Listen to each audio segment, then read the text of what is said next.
만약 제가 인간이 수십 년 동안 맞서온 암이라는 질병을 무너뜨릴 궁극적인 무기가 수십억 원을 들여 만든 최첨단 합성 의약품이 아니라 우리 몸 안에 이미 존재하고 있으며 더 정확히 말하면 아주 건강한 사람들의 장속 배설물에 숨어 있다고 말한다면 여러분은 저를 이상하게 생각하시겠습니까? 잠깐만 넘기지 마십시오. 바로 얼마 전 2026년 1월 28일 의료계에서는 그야말로 지진과도 같은 사건이 일어났습니다. 무려 3건의 최고 수준 임상시험이 같은 날 동시에 발표되었고 모두 세계적인 학술지에 실리며 큰 반향을 일으켰습니다. 더욱 소름 돋는 사실은 서로 전혀 연관이 없는 전 세계 각지의 최상위 연구기관에서 진행된 3팀의 연구가 각각 신장암 폐암 그리고 흑색종 피부암을 대상으로 수년에 걸쳐 추적 연구를 진행했음에도 불구하고 최종적으로 도달한 결론이 놀라울 정도로 동일했다는 점입니다. 인류는 이제 암과 싸우는 길에서 완전히 새로운 문을 열게 되었고 그 문 뒤에 숨겨진 결정적인 열쇠는 바로 장내 미생물입니다. 오늘 이 내용은 단순한 정보가 아니라 거의 공개되지 않았던 생명과학의 핵심을 담고 있습니다. 저는 이해하기 어려운 이 3편의 최고 수준 의료 연구를 하나하나 풀어서 여러분께 쉽게 전달해 드리겠습니다. 만약 여러분이나 가족 혹은 가까운 분들이 건강과 최신 항암 기술에 관심이 있다면 이 영상을 단 한순간도 놓치지 않고 끝까지 보셔야 합니다. 그리고 한 번으로 끝내지 마시고 여러 번 다시 보시고 꼭 저장해 두시기 바랍니다. 왜냐하면 우리는 지금 의학 역사에서 매우 중요한 전환점을 직접 마주하고 있기 때문입니다. 이제부터 우리가 살펴볼 3가지 충격적인 임상 연구를 이해하기 위해서는 반드시 한 가지 가장 근본적인 질문부터 짚고 넘어가야 합니다. 도대체 암이라는 것은 어떻게 우리 눈앞에서 아무도 모르게 그렇게 빠르게 자라나기 시작하는 것일까요? 많은 분들이 착각하고 계시지만 사실 우리 몸의 면역 시스템은 결코 약하거나 무기력한 존재가 아닙니다. 오히려 우리 몸속에는 상상 이상으로 강력한 전투부대가 존재하고 있습니다. 그 중심에 있는 것이 바로 세포 독성 T세포입니다. 이 세포들을 쉽게 비유하자면 극도로 예민한 후각과 공격성을 가진 사냥가의 무리라고 생각하시면 됩니다. 이 사냥개들은 매일같이 우리 몸의 혈관과 조직을 끊임없이 순찰하면서 조금이라도 이상한 세포가 발견되면 즉시 반응합니다. 특히 막 돌연변이를 일으킨 초기 암세포를 발견하는 순간 주저없이 달려들어 그 세포를 완전히 파괴해버립니다.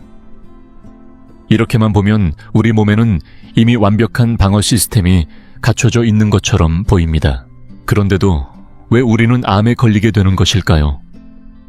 바로 여기에 암세포의 가장 교활한 전략이 숨어 있습니다. 이 악성세포들은 오랜 시간에 걸친 진화 과정 속에서 면역 시스템을 속일 수 있는 치명적인 위장 기술을 스스로 만들어냈습니다. 우리 몸의 T세포 표면에는 PD-1이라는 매우 중요한 수용체가 존재합니다.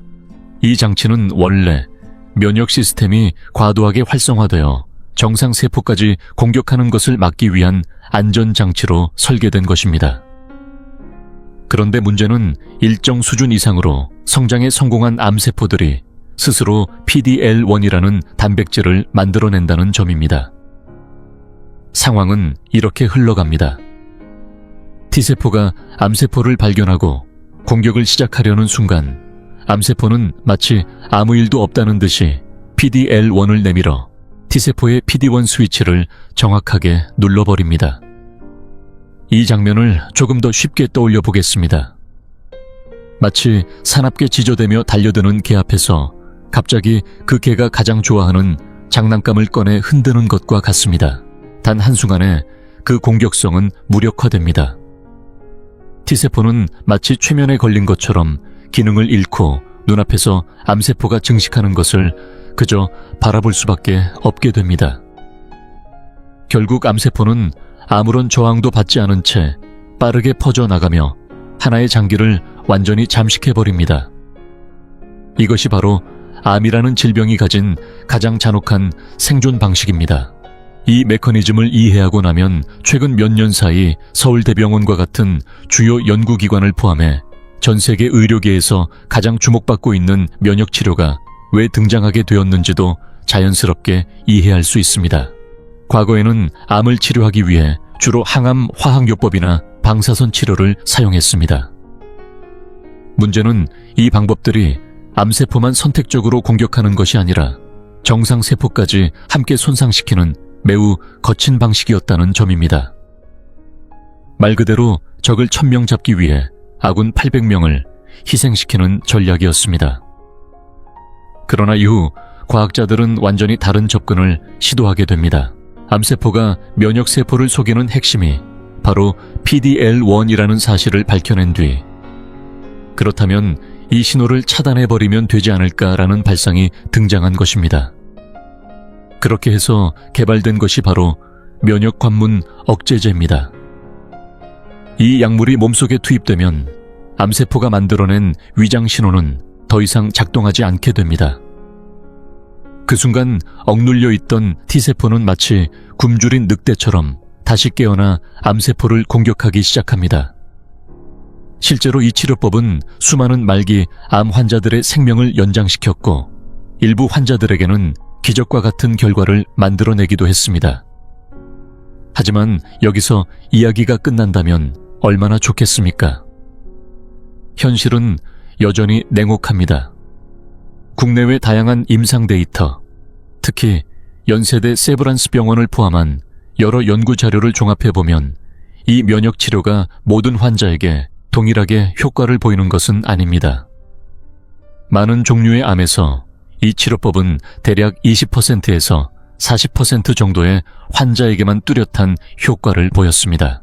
나머지 절반이 넘는 환자들은 수천만 원에서 억 단위의 비용을 들여 치료를 받았음에도 불구하고 종양이 계속해서 자라나는 결과를 경험하게 됩니다.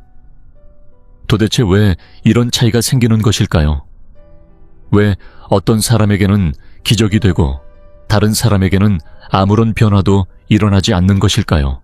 의학계는 이 질문 하나를 풀기 위해 거의 10년이라는 시간을 집요하게 매달려 왔습니다.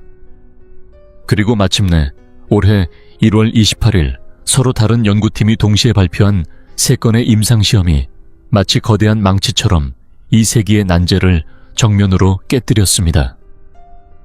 놀랍게도 그 해답은 종양 그 자체에도 혈액 속에도 있지 않았습니다. 우리가 평소 가장 대수롭지 않게 여겨왔던 바로 그곳장에서 실마리가 드러났습니다. 솔직히 말씀드리면 제가 서울대병원과 연세대 세브란스 병원 연구진이 참여한 이 논문들을 처음 읽었을 때 온몸에 소름이 돋았습니다. 이 세 연구는 각각 신장암 폐암 그리고 흑색종을 다루고 있었지만 모든 연구진이 한 단어에 집요하게 시선을 고정하고 있었습니다. 바로 장내 미생물입니다. 여러분이 반드시 기억하셔야 할 사실이 있습니다. 우리 장 속에는 단순히 소화를 담당하는 세포만 존재하는 것이 아닙니다. 길이로 환산하면 약 9m에 달하는 장 내부에는 수십조 개에 이르는 미생물이 살고 있습니다. 그 수는 우리 몸을 구성하는 세포 수보다 많고 이들이 보유한 유전자 정보는 인간 유전자보다 수백 배에 달합니다. 다시 말해 우리는 단순한 인간이 아니라 인간 세포와 수많은 미생물이 함께 이루는 거대한 공생체입니다. 그리고 이 3건의 임상시험은 전 세계를 향해 매우 분명한 메시지를 던졌습니다. 당신의 면역 시스템이 암과의 싸움에서 승리할 수 있는지, 여부는 상당 부분 장 속 미생물의 지위에 달려있다는 사실입니다. 그리고 바로 이 지점에서 가장 충격적인 임상시험이 등장합니다. 다기관이 공동으로 진행한 무작위 이중맹검 방식의 2단계 이 임상시험은 이 이론을 단순 가설이 아닌 현실로 끌어올렸습니다. 이 연구는 우리가 약이라는 개념 자체를 다시 생각하게 만들 정도로 과감했습니다. 연구진은 말기암 환자들을 대상으로 상식으로는 도저히 받아들이기 어려운 실험을 진행했습니다. 그들이 사용한 치료수단은 다름 아닌 건강한 사람 혹은 면역치료에 매우 잘 반응했던 환자의 장내 미생물을 추출해 만든 캡슐이었습니다. 쉽게 말해 배설물에서 추출한 미생물을 정제하여 캡슐 형태로 만들어 환자에게 복용시킨 것입니다. 이 말을 듣는 순간 불편함을 느끼는 것이 당연합니다. 하지만 잠시 눈을 감고 상상해 보십시오. 이는 단순한 민간요법이 아니라 국내외 최고 수준의 연구진이 엄격한 기준 아래 수행한 의학적 개입입니다. 타인의 장내 미생물을 극도로 정밀하게 분리하고 정제한 뒤 매우 얇은 캡슐에 담아 환자에게 약 20g 정도를 투여하는 방식입니다. 그 물리적 경계는 단지 얇은 캡슐 한 겹에 불과합니다. 하지만 진짜 충격은 그 이후에 나타났습니다. 저는 해당 연구가 게재된 논문 속 생존 곡선을 보면서 한동안 말을 잃었습니다. 의료기술의 효과를 판단할 때 가장 중요한 것은 광고도 설명도 아닙니다. 오직 생존율입니다. 이 임상시험에서 모든 환자는 동일하게 기존 면역치료를 받고 있었습니다. 붉은 선은 기존 치료에 위약을 추가한 대조군을 의미하며 시간이 지날수록 생존율이 가파르게 하락했습니다. 이는 환자들이 지속적으로 사망하고 있음을 의미합니다. 반면 파란 선은 장내 미생물 구성을 근본적으로 바꾼 환자군을 나타냅니다. 결과는 명확했습니다. 파란 선은 붉은 선 위에 크게 벌어지며 유지되었습니다. 거의 동일한 치료 조건 속에서 3년이 지난 시점에도 미생물 캡슐을 복용한 환자군의 약 80%가 생존해 있었습니다. 이 수치는 단순한 감기나 가벼운 질환이 아니라 말기암 환자의 3년 생존율입니다. 더욱 놀라운 사실은 따로 있었습니다. 연구진은 예후가 극도로 나쁜 환자들만 따로 분석했습니다. 원래라면 생존이 거의 불가능하다고 판단되었던 환자들입니다. 그런데 장내 미생물 구성을 재편한 이후 이들 역시 예상과 전혀 다른 생존 반응을 보였습니다. 이것이 의미하는 바는 분명합니다. 장내 미생물 구성이 올바르게 정렬되는 순간 인체의 항암 능력은 단순한 증가가 아니라 기하급수적으로 강화된다는 것입니다. 과거 면역치료가 일부 환자에게만 효과를 보였던 이유도 여기에 있을 가능성이 큽니다. 많은 사람들의 장 속에는 면역 시스템을 완전히 깨우는 핵심 미생물이 부족했기 때문입니다. 그래서 저는 이 지점에서 하나의 결론을 분명히 말씀드리고 싶습니다. 암과의 전쟁에서 장은 후방기 아닙니다. 장이야말로 모든 전략을 지휘하는 총사령부입니다. 그렇다면 이 외부에서 유입된 활력 넘치는 장내 미생물들은 도대체 환자의 몸속에서 어떤 변화를 일으키고 있는 것일까요? 단지 장 속 세균 구성이 바뀌었다는 이유만으로 신장과 폐, 심지어 피부에 자리 잡은 종양까지 무너뜨릴 수 있다는 것은 과연 어떻게 가능한 일일까요? 이 질문의 답은 다시 우리가 앞에서 살펴본 그 치열한 숨바꼭질로 돌아가야 합니다. 인체가 홀로 암과 싸우고 있을 때 면역 시스템은 사실상 균형을 잃은 상태에 빠져 있습니다. 암세포는 끊임없이 교란 신호를 퍼뜨리고 T세포는 그 신호에 속아 무력화되며 전체 방어선은 점점 후퇴하게 됩니다. 그런데 연세대 세브란스 병원과 서울대병원 연구진이 참여한 분석에 따르면 이 흐름이 완전히 뒤집히는 순간이 존재합니다. 바로 강력한 항암 능력을 가진 사람에게서 유래한 고품질 장내 미생물이 환자의 장에 정착하는 순간입니다. 그때부터 상황은 전혀 다른 방향으로 전개됩니다. 이 새롭게 들어온 미생물들은 단순히 숫자가 늘어나는 존재가 아니라 마치 고성능 통신 시스템을 장착한 특수부대와 같습니다. 이들은 우리가 아직 완전히 해독하지 못한 화학 신호를 통해 장이라는 공간의 경계를 넘어 전신 면역 시스템에 직접 명령을 전달하기 시작합니다. 그리고 그 명령은 단순한 신호가 아니라 전면적인 총통원령입니다. 그 신호를 가장 먼저 받아들이고 깨어나는 존재가 있습니다. 면역 시스템 안에서도 특히 강력하고 동시에 가장 은밀하게 움직이는 세포입니다. 의학계에서는 이 세포를 언급할 때 늘 어느 정도의 긴장감이 따라붙습니다. 이 세포의 이름은 자연 살해세포입니다.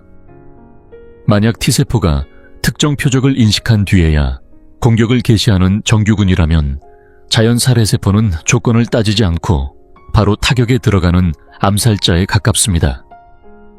복잡한 인식 과정도 필요 없습니다.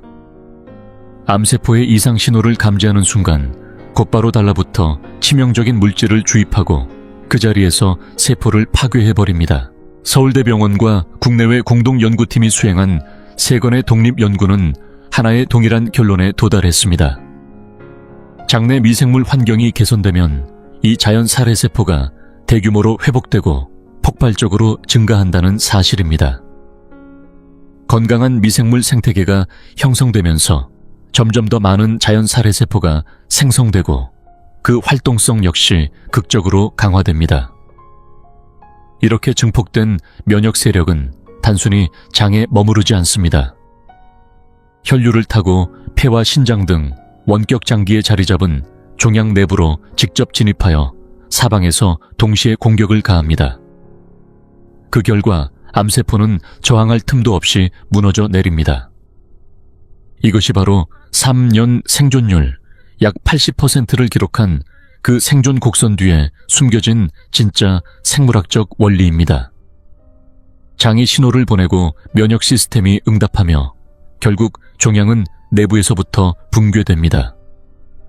여기까지 들으셨다면 지금 이 영상을 보고 계신 분들 중 특히 가족 중에 환자가 있는 분들은 이미 이 방법을 당장이라도 찾고 싶다는 생각이 드실지도 모릅니다. 하지만 저는 여기서 반드시 한 가지를 짚고 넘어가야 합니다. 현실은 우리가 기대하는 것보다 훨씬 더 냉정합니다. 이 세 연구는 모두 세계적으로 인정받는 수준의 결과이지만 대부분 아직 임상 1상 단계 혹은 임상 2단계에 머물러 있습니다. 전체 샘플 수 역시 제한적이며 완전한 대조군을 갖춘 연구는 일부에 불과합니다. 과학은 언제나 신중해야 합니다. 하나의 임상 결과가 실제 치료로 승인되고 병원에서 널리 사용되기까지는 매우 긴 시간이 필요합니다. 그리고 가장 중요한 사실이 있습니다. 지금 이 순간 시중에서는 이러한 항암 미생물 캡슐을 구할 수 없습니다. 이것은 단순히 건강한 사람의 배설물을 가져와 만드는 수준의 기술이 아닙니다. 극도로 엄격한 선별 과정과 정밀한 분리, 고도의 정제 기술이 필요합니다. 무엇보다도 체내에 강력한 항암 미생물을 지닌 특수한 기증자를 찾아야 합니다. 이러한 조건을 충족시키는 기술적 장벽은 현재로서는 최고 수준의 연구기관에서만 구현 가능한 단계에 머물러 있습니다. 그렇다면 여기서 가장 현실적인 질문이 하나 떠오릅니다. 이렇게까지 강력한 원리가 밝혀졌는데 정작 우리는 지금 당장 그 치료법을 사용할 수 없다면 이 영상은 그저 희망적인 이야기만 늘어놓는 것에 불과한 것일까요? 결론부터 말씀드리겠습니다. 전혀 그렇지 않습니다. 오히려 이것이 제가 이 영상을 반드시 만들어야겠다고 결심한 가장 중요한 이유입니다. 서울대병원과 연세대 세브란스 병원을 포함한 연구진이 발표한 이 3편의 연구는 단순히 미래의 치료 방향만 제시한 것이 아닙니다. 논문의 마지막에는 지금 이 순간 평범한 사람들이 바로 실천할 수 있는 구체적인 개입 방법까지 분명하게 정리되어 있습니다. 다시 말해, 우리는 누군가의 미생물 캡슐이 없어도 스스로의 장 환경을 훈련시켜 항암 능력을 갖춘 지휘 체계로 바꿀 수 있다는 것입니다. 연구진은 이 세 임상시험을 분석하는 과정에서 장내 미생물이 항암에 영향을 미치는 핵심 개입 요소들을 하나씩 분해해냈습니다. 저는 이 내용을 보다 쉽게 이해할 수 있도록 난이도와 접근성에 따라 단계별 구조로 재정리했습니다. 바로 장내 환경 개입 피라미드입니다. 지금부터 말씀드릴 내용은 수억 원을 들여 해외 병원을 찾지 않아도 됩니다. 여러분이 지금 살고 있는 동네 마트에서도 충분히 시작할 수 있는 것들입니다. 그렇다면 진짜 치료용 미생물 캡슐이 아직 연구실에 머물러 있는 지금 우리는 무엇부터 해야 할까요? 연구자들은 이 새 논문에 데이터와 그래프를 통해 현재에서 미래까지 이어지는 개입 경로를 매우 명확하게 제시하고 있습니다. 저는 그 흐름을 정리해 하나의 피라미드 모델로 만들었습니다. 이제 가장 아래 단계, 즉 지금 당장 누구나 실행할 수 있는 가장 기본적인 전략부터 살펴보겠습니다. 이 피라미드의 기초는 바로 정밀 영양 개입입니다. 여기서 핵심은 흔히 말하는 유산균이 아니라 그보다 더 중요한 요소인 프리바이오틱스입니다. 주의하셔야 할 점은 우리가 마트 냉장 코너에서 흔히 보는 당분이 많은 발효 음료를 의미하는 것이 아니라는 것입니다. 만약 장 속에서 암과 싸우는 유익한 미생물들을 하나의 전개부대로 비유한다면 프리바이오틱스는 그 부대가 살아남기 위해 반드시 필요한 유일한 군량입니다. 가장 대표적인 것이 바로 식이섬유입니다. 많은 분들이 식이섬유라고 하면 단순히 채소를 조금 더 먹는 정도로 생각하시지만 의학적 관점에서는 전혀 다른 의미를 갖습니다. 우리가 섭취하는 난소화성 다당류와 섬유질은 우리 몸에 에너지를 공급하기 위한 것이 아닙니다. 이 물질들은 위와 소장을 거의 그대로 통과하여 대장까지 도달하고 그곳에서 면역 시스템을 깨우는 핵심 미생물들에게 정확하게 전달됩니다. 이 군량이 충분히 공급될수록 해당 미생물들은 빠르게 증식하고 동시에 더 강력한 항암 신호를 생성하게 됩니다. 구조는 단순합니다. 먹이가 늘어나면 병력이 증가하고 병력이 증가하면 면역 반응이 강화됩니다. 이것이 바로 장내 환경이 면역과 직접 연결되는 가장 기본적인 작동 원리입니다. 이제 피라미드의 두 번째 단계로 올라가 보겠습니다. 여기서부터는 훨씬 더 핵심적인 개념이 등장합니다. 바로 장내 미생물이 만들어내는 대사산물, 그 중에서도 단쇄 지방산입니다. 앞에서 우리는 식이섬유가 미생물의 군량 역할을 한다고 말씀드렸습니다. 그렇다면 충분한 먹이를 공급받아 강해진 이 미생물들은 과연 무엇으로 우리 몸 전체에 영향을 미칠까요? 그 해답이 바로 이 단쇄 지방산입니다. 대표적으로 낙산과 프로피온산과 같은 물질이 여기에 해당합니다. 연세대 세브란스 병원과 국내외 연구팀의 분석에 따르면 이 물질은 단순한 부산물이 아니라 인체 내에서 매우 중요한 기능을 수행하는 핵심 신호 물질입니다. 과장해서 표현하자면 몸속을 순환하는 액체 형태의 전략 자원과도 같습니다. 이 단쇄 지방산은 장을 넘어 혈류로 흡수되어 전신으로 퍼져나가며 면역세포의 활성도를 직접 조절하고 염증 반응을 억제하며 심지어 종양 성장 자체를 억제하는 과정에도 관여하는 것으로 밝혀지고 있습니다. 하지만 여기서 한 가지 현실적인 문제가 있습니다. 만약 장 환경이 이미 심각하게 무너져 있고 유익한 미생물이 거의 남아있지 않은 상태라면 단순히 식이섬유를 섭취하는 것만으로는 충분한 대사산물을 만들어내기 어렵다는 점입니다. 이 경우 연구진이 제시한 두 번째 전략이 등장합니다. 바로 중간 과정을 생략하고 특정 보충 형태를 통해 이러한 유익한 대사산물을 직접 섭취하는 방식입니다. 다시 말해 더 이상 병력을 키우는 단계가 아니라 필요한 자원을 즉시 투입하는 방식입니다.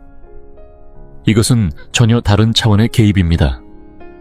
그런데 여기서부터는 더욱 중요한 이야기가 이어집니다.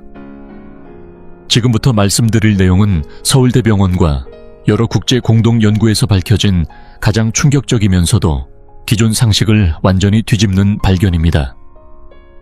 오랫동안 우리는 장내 미생물의 다양성이 높을수록 건강에 좋다고 배워왔습니다.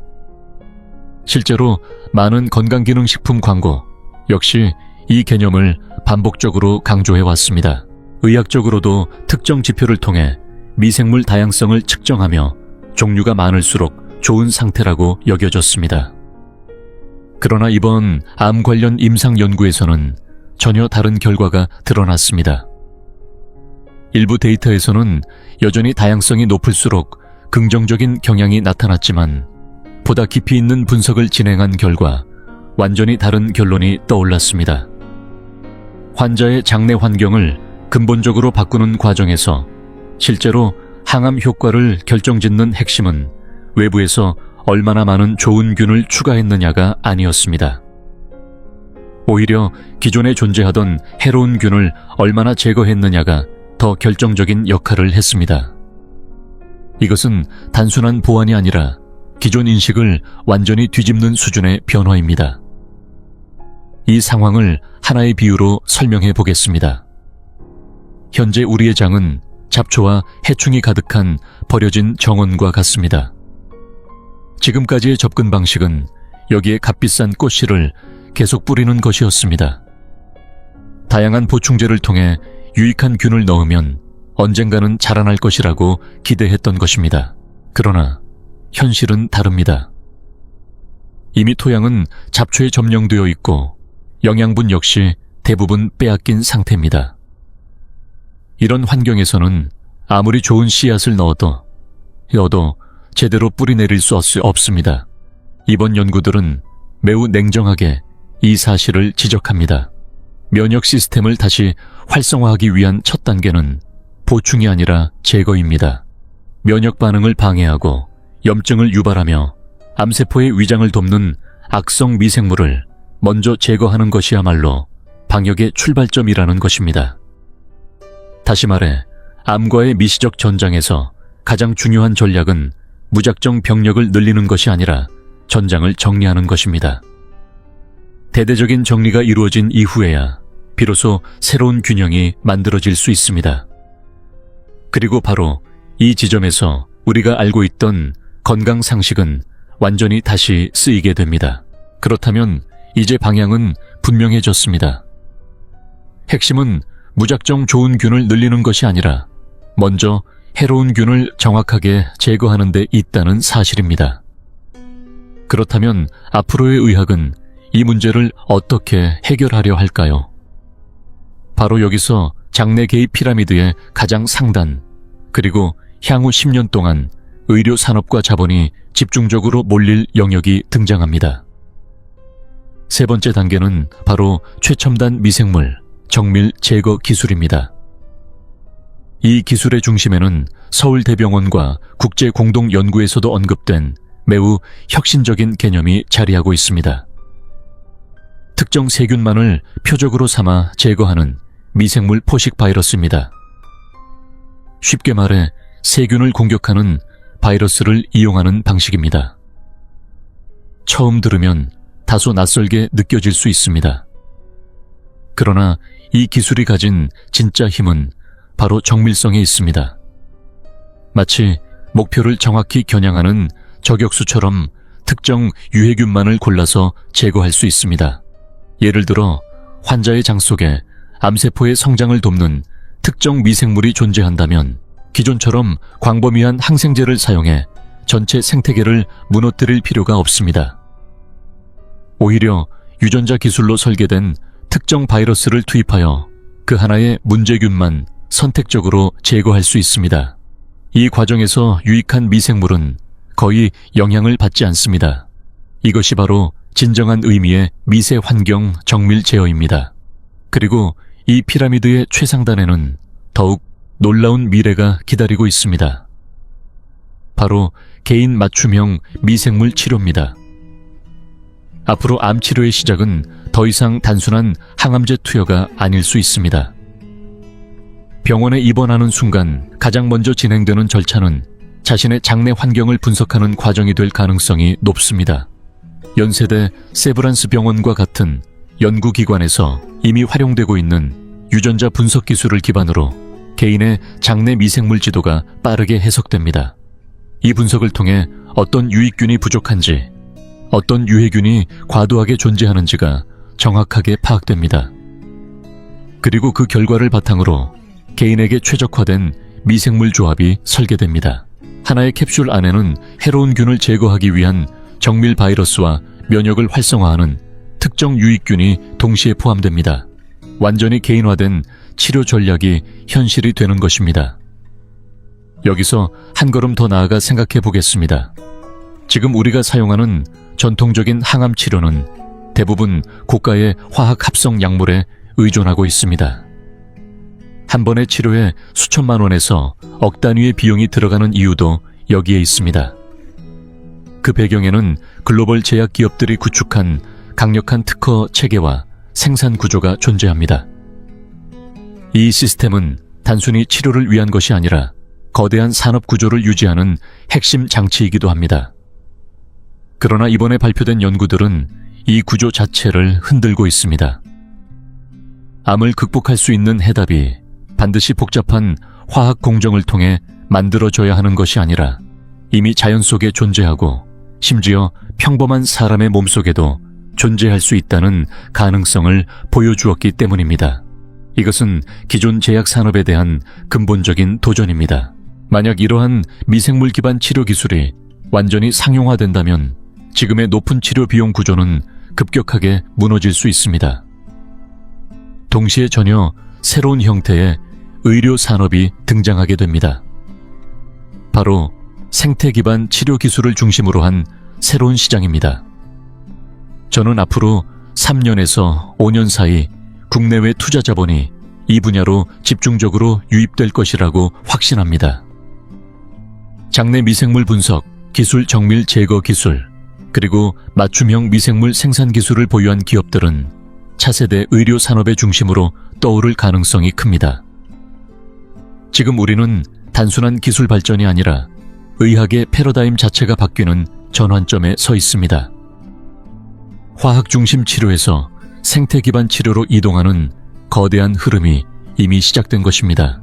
이제 거대한 산업 이야기와 미래 기술에 대한 이야기는 잠시 내려놓고 다시 우리 자신의 삶으로 시선을 돌려보겠습니다. 이 세 가지 연구가 저 개인에게 남긴 가장 큰 충격은 사실 따로 있었습니다. 그것은 단순한 의학 지식이 아니라 제가 그동안 가지고 있던 식습관에 대한 인식 자체를 완전히 바꿔놓았다는 점입니다. 우리는 늘 이렇게 말해왔습니다. 채소를 많이 먹어야 한다. 잡곡을 챙겨 먹어야 한다. 그래야 건강하고 변비도 예방할 수 있다. 그런데 솔직히 이런 말은 너무 부드럽고 너무 익숙해서 아무도 진지하게 받아들이지 않습니다. 말로는 그렇다고 하면서도 현실에서는 달콤한 음료를 고르고 기름진 음식을 자연스럽게 선택합니다. 하지만 오늘 이 이야기를 끝까지 들으신 분이라면 이제는 같은 선택을 쉽게 하기가 어려워질 것입니다. 왜냐하면 여러분은 이제 알고 있기 때문입니다. 장 속의 미생물이 단순한 소화 보조 존재가 아니라 암과 싸우는 총사령부라는 사실을 말입니다.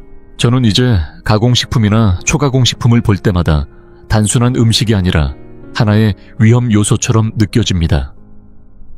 이유는 명확합니다. 우리가 섭취하는 고당 고지방, 그리고 식이섬유가 거의 없는 음식들은 대장까지 도달하지 못합니다. 대부분 소장에서 흡수되어 혈당과 지방으로 전환됩니다. 그 결과는 무엇일까요? 장 속에서 우리를 대신해 싸워야 할 유익한 미생물들은 먹이를 받지 못해 점점 줄어들게 됩니다. 특히 자연 살해세포를 활성화하는 핵심 미생물들은 장기간 영양 공급이 끊기면서 점차 사라집니다. 반대로 당분을 좋아하고 염증을 유발하는 유해균들은 빠르게 증식하며 원래 유익균이 차지하고 있어야 할 자리를 빼앗습니다. 결국 장내 균형은 완전히 무너집니다. 연구에서 말하는 다양성 감소와 유해균 증가 상태가 바로 이 상황입니다. 이렇게 되면 단순히 건강이 나빠지는 것이 아닙니다. 우리는 스스로 몸속의 항암 부대를 약화시키고 있는 것입니다. 다시 말해 암세포가 면역을 속이기 위해 사용하는 그 스위치를 우리가 직접 넘겨주고 있는 셈입니다. 그렇기 때문에 이제부터는 식이섬유를 단순한 반찬처럼 생각해서는 안 됩니다. 그것은 선택사항이 아니라 전략 자원입니다. 우리 몸속에서 암과 싸우는 시스템을 유지하기 위한 핵심 요소입니다. 이제 영상의 마지막으로 지금까지 살펴본 복잡한 과학적 내용을 현실에 적용할 수 있는 형태로 정리해 보겠습니다. 이 세 가지 연구는 아직 규모 면에서는 완벽하지 않을 수 있습니다. 그러나 연구진은 매우 책임감 있게 현재 우리가 실천할 수 있는 핵심 원칙을 분명히 제시하고 있습니다. 저는 이것을 개인의 장내 생태계를 지키는 세 가지 법칙으로 정리했습니다. 첫 번째는 현실을 정확히 인식하는 것입니다. 우리는 아직 장내 미생물과 암의 관계를 완전히 이해하지 못하고 있습니다. 여전히 이름조차 알지 못하는 수많은 미생물이 존재합니다. 하지만 한 가지는 분명합니다. 항암 능력이 뛰어난 사람에게서 유래한 미생물군이 실제로 강력한 효과를 만들어낸다는 사실입니다. 이 분야는 앞으로 생명을 좌우할 중요한 정보가 될 가능성이 큽니다. 두 번째는 항암 미생물 환경의 균형 구조입니다. 건강한 장은 단순히 유익균이 많은 상태가 아닙니다. 전체적인 다양성이 유지되면서도 특정 유해균은 제거되고 동시에 핵심 유익균이 안정적으로 자리 잡아야 합니다. 이 세 요소가 동시에 맞물릴 때 비로소 균형이 완성됩니다. 특히 유해균 제거의 중요성은 우리가 생각하는 것보다 훨씬 큽니다. 그래서 항생제 사용 역시 매우 신중해야 합니다. 무분별한 사용은 우리 스스로의 방어 체계를 무너뜨리는 결과로 이어질 수 있습니다. 세 번째는 지금 당장 할 수 있는 행동입니다. 완전한 치료용 미생물 기술은 아직 연구 단계에 머물러 있지만 그렇다고 해서 우리가 아무것도 할 수 없는 것은 아닙니다. 연구진이 제시한 가장 기본적인 권장사항은 명확합니다. 오늘부터 아니 다음 식사부터 식이섬유 섭취를 의도적으로 늘려야 합니다. 여기에 더해 가능하다면 미생물 대사 산물에 대한 이해를 높이고 관련 정보를 꾸준히 확인하는 것이 필요합니다. 중요한 것은 기다리지 않는 것입니다. 병이 생긴 이후에 해결책을 찾으려 하기보다 지금 이 순간부터 환경을 바꾸는 것이 훨씬 더 큰 차이를 만듭니다. 결국 여러분이 지금 먹는 한 끼 한 끼가 몸속 면역 시스템을 강화할지 약화시킬지를 결정하게 됩니다. 솔직히 말씀드리면 이 영상을 준비하는 과정에서 제 마음은 매우 복잡했습니다. 한편으로는 서울대병원과 연세대 세브란스 병원을 포함한 연구진이 만들어낸 이 놀라운 성과에 깊은 감동과 희망을 느꼈습니다. 인류 의학이 여기까지 왔다는 사실 자체가 벅찰 정도였기 때문입니다. 하지만 동시에 쉽게 떨쳐낼 수 없는 무력감도 함께 밀려왔습니다. 논문 속 데이터가 아무리 정교하고 그 생존 곡선이 아무리 인상적이라 하더라도 지금 이 순간 병상 위에서 고통을 견디고 있는 수많은 말기 환자들에게는 당장 현실을 바꿔주지 못한다는 사실을 알고 있기 때문입니다. 과학은 언제나 신중하고 그만큼 느리게 움직입니다. 임상 단계에 머물러 있는 연구가 실제 치료로 승인되고 전국 병원에서 일상적으로 사용되기까지는 5년, 10년 혹은 그보다 더 긴 시간이 필요할 수도 있습니다. 그렇기 때문에 저는 이 내용을 최대한 쉽고 직관적인 언어로 지금 여러분께 전달해야 한다고 생각했습니다. 우리는 더 이상 의학의 발전을 그저 기다리는 입장에 머물러 있어서는 안 됩니다. 가능한 한 많은 부분에서 자신의 건강과 생명에 대한 주도권을 스스로 되찾아야 합니다.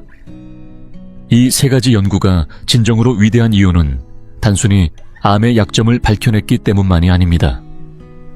그것은 동시에 우리 자신의 삶을 되돌아보게 만드는 거울이기 때문입니다. 우리는 그동안 스스로를 몸의 주인이라고 믿으며 살아왔습니다. 그러나 현실은 다릅니다. 과도한 스트레스, 불규칙한 생활, 그리고 무분별한 식습관을 통해 우리는 오히려 몸을 혹사시키고 있었습니다. 정작 우리 몸속에서 생명을 유지하고 있는 수십조 개의 미생물들은 우리의 선택에 따라 끊임없이 영향을 받고 있습니다. 그들을 제대로 돌보고 충분한 영양을 공급해 준다면 그들은 우리를 위해 가장 강력한 방어 체계를 구축해 줄 것입니다. 반대로 그들을 방치하고 굶주리게 만든다면 그것은 곧 질병이 들어올 길을 스스로 열어주는 것과 다르지 않습니다. 그래서 저는 여러분께 다시 한번 강조드리고 싶습니다. 건강에 대한 이야기를 그저 흔한 조언으로 흘려듣지 마십시오. 이것은 지금 과학이 우리에게 전달할 수 있는 가장 강력한 경고이자 동시에 가장 현실적인 생존 전략입니다. 여러분이 오늘 선택하는 식단 한 번의 식사 한 번의 거절이 몸속 미생물 환경을 바꾸고 그 변화는 결국 면역 시스템 전체를 바꾸게 됩니다. 그 작은 선택들이 쌓여 여러분의 미래를 결정하게 됩니다. 만약 이 영상이 여러분의 생각을 조금이라도 바꿨다면, 그리고 가족과 주변 사람들에게 도움이 될 수 있다고 느끼셨다면 꼭 한번 공유해 주시기 바랍니다. 여러분의 작은 행동 하나가 누군가에게는 큰 변화를 만들어 줄 수 있습니다. 지금 우리는 거대한 의학적 전환의 시작점에 서 있습니다. 그리고 그 변화가 완전히 현실이 되기 전까지 저는 여러분 모두가 스스로를 지킬 수 있는 가장 단단한 기반을 만들어 가셨으면 합니다. 다음 이야기에서 다시 찾아뵙겠습니다. 여러분 알고 계셨습니까? 지금 이 영상을 보고 있는 이 순간에도 우리 몸속에서는 어떤 기관이 단 한순간도 멈추지 않고 계속 움직이고 있습니다. 심장이 아닙니다. 그것은 온몸을 흐르고 있는 혈관입니다. 그런데 아이러니하게도 우리를 살게 하는 이 혈관이야말로 가장 조용하고도 가장 잔인한 방식으로 우리의 삶을 빼앗아 가려고 하고 있습니다. 피가 멈춘 것도 아니고 숨이 끊어진 것도 아닙니다. 그런데도 어느 날 갑자기 말이 제대로 나오지 않게 되고 한쪽 손이 움직이지 않게 됩니다. 어제까지만 해도 가족과 웃으며 식사를 하던 사람이 오늘은 침대에 누워 천장만 바라보게 됩니다. 왜 하필 나에게 이런 일이 생긴 것인가 쓰러진 사람이라면 누구나 그렇게 생각합니다. 그러나 분명하게 말씀드립니다. 그것은 결코 갑자기 일어난 일이 아닙니다. 혁명이 새로운 생각의 결합으로 시작되듯이 질병 또한 잘못된 조합에서 시작됩니다. 기름진 음식, 끊임없는 스트레스, 그리고 자신의 몸에 대한 무관심, 이 세 가지가 겹치는 순간 여러분의 혈관 안에서는 매일 조금씩 막힘이 쌓여가고 있는 것입니다. 제가 응급실에서 수많은 환자들을 마주하며 절실히 느껴온 사실이 있습니다. 바로 나는 괜찮겠지라는 방심이야말로 가장 위험하다는 것입니다. 제 환자분들 중에 62살의 김영수님이라는 남성이 계셨습니다. 그는 동네 봉사활동에도 꾸준히 참여할 만큼 활발한 분이었고 정기 건강검진에서도 특별한 이상 소견을 지적받은 적이 한 번도 없었습니다. 나는 건강하다, 감기 한 번 안 걸린다. 이것이 그의 늘 입에 붙어 있던 말이었습니다. 어느 겨울 아침 그는 평소와 다름없이 세면대 앞에 서서 세수를 하고 있었습니다. 차가운 물로 얼굴을 씻던 그 순간 갑자기 오른팔에 힘이 잘 들어가지 않는 묘한 감각을 느꼈습니다. 수건을 집으려 했지만 제대로 쥐어지지 않았습니다. 그는 잠시 멈칫하다가 이렇게 생각했습니다. 어제 마당 일을 해서 근육이 조금 뭉친 건가 보다. 그렇게 가볍게 넘긴 채 그는 아무렇지 않게 아침 식사를 하러 자리를 옮겼습니다. 그러나 불과 3시간 뒤 상황은 완전히 달라졌습니다. 가족들이 이상함을 알아차렸을 때 그는 이미 말을 또박또박 이어서 하지 못하는 상태가 되어 있었습니다. 구급차로 병원에 이송되었을 때 그의 뇌혈관은 이미 막혀 있었고 돌이킬 수 없는 손상을 입은 뒤였습니다. 진단은 뇌경색이었습니다. 여기서 여러분께 반드시 이해해 주셔야 할 중요한 사실이 있습니다. 뇌경색이라는 병은 어느 날 갑자기 번개처럼 떨어지는 사건이 아닙니다. 이것은 마치 집안의 수도관이 오랜 시간에 걸쳐 서서히 녹슬고 그 안에 찌꺼기가 쌓이다가 결국 물이 흐르지 않게 되는 과정과 똑같습니다. 여러분이 아침에 일어나 세수를 하고 식사를 하고 가볍게 산책을 하는 그 평범한 순간에도 혈관 안에서는 아주 조용한 변화가 계속되고 있습니다. 혈액 속에 녹아있던 과잉 콜레스테롤이 혈관벽에 조금씩 달라붙고 원래는 부드럽게 흐르던 혈류가 서서히 느려지면서 뇌세포로 전달되어야 할 산소와 영양이 아주 미세하게 차단되기 시작합니다. 이 무서운 과정은 5해, 10해라는 긴 시간을 거치면서 누구에게도 들키지 않은 채 진행됩니다. 통증도 없습니다. 가려움도 없습니다. 아무런 경고도 없는 듯 보입니다. 그러다가 어느 한순간 댐이 무너지듯 혹은 컵에 담긴 마지막 한 방울이 넘쳐 흐르듯 혈관이 완전히 막히며 뇌경색이 발생하게 되는 것입니다. 지금 이 이야기를 들으시면서 두렵다고 느끼셨다면 그것은 너무나 정상적인 반응입니다. 하지만 절대로 절망하지 마십시오. 지금부터가 정말로 여러분께 전하고 싶은 핵심입니다. 나쁜 조합이 병을 만든다면 좋은 조합은 병을 막고 더 나아가 이겨낼 수 있습니다.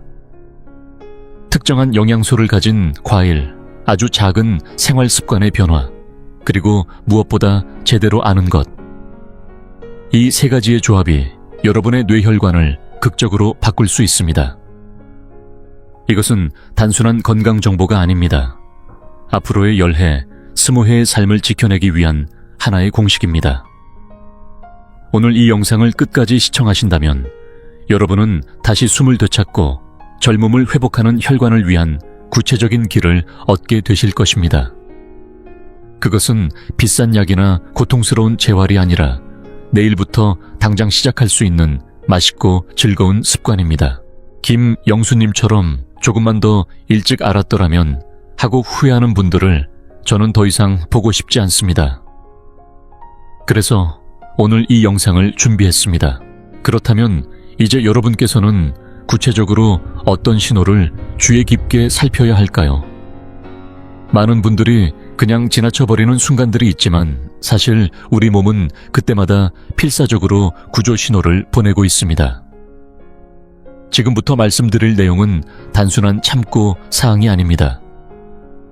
지금 당장 확인하셔야 할 3가지 위험 신호에 대한 이야기입니다. 갑작스럽게 어지럼이 몰려오고 한쪽 팔이나 다리에 힘이 제대로 들어가지 않는 느낌 말을 하려고 하는데 혀가 꼬이는 것처럼 발음이 흐트러지고 단어가 자연스럽게 이어지지 않는 어색함, 또는 시야가 갑자기 뿌옇게 흐려지거나 지금까지 한 번도 경험해보지 못한 강한 두통이 갑자기 찾아오는 순간 대부분의 사람들은 이럴 때 가장 먼저 이렇게 생각합니다. 그냥 기분 탓이겠지. 요즘 피곤해서 그래. 잠을 좀 못 자서 그런가 보다. 스스로를 그렇게 설득하며 잠깐 쉬면 괜찮아질 것이라고 믿으려 합니다. 그러나 제가 응급실에서 수백 명이 넘는 환자들을 직접 마주하며 절실히 깨달은 사실이 있습니다. 바로 이 생각, 이 가벼운 자기 위로가 얼마나 위험한 선택인지에 대한 것입니다. 사실 뇌혈관에는 우리가 반드시 알아야 할 무서운 특징이 하나 있습니다. 그것은 혈관이 절반 가까이 막혀 있어도 대부분의 사람들은 아무런 이상을 느끼지 못한다는 점입니다. 우리 몸은 생각보다 훨씬 정교하게 작동하기 때문에 어느 정도 혈류가 부족해지더라도 다른 혈관이 대신 역할을 하거나 혈압을 조절하면서 기능을 유지하려고 합니다. 이러한 능력을 보상 기능이라고 부릅니다.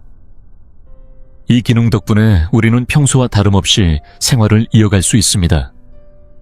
하지만 바로 이 점이 더 큰 위험이 됩니다. 왜냐하면 병이 진행되고 있다는 사실을 스스로 알아차리지 못하게 만들기 때문입니다. 그리고 혈관의 막힘이 약 70%를 넘는 순간 몸은 더 이상 버티지 못하고 마지막 신호를 보내기 시작합니다. 산소가 부족하다, 더 이상 견딜 수 없다는 절박한 외침이 뇌에서 시작됩니다. 그 신호가 바로 어지럼이고 저림이며 이유 없는 두통으로 나타나는 것입니다.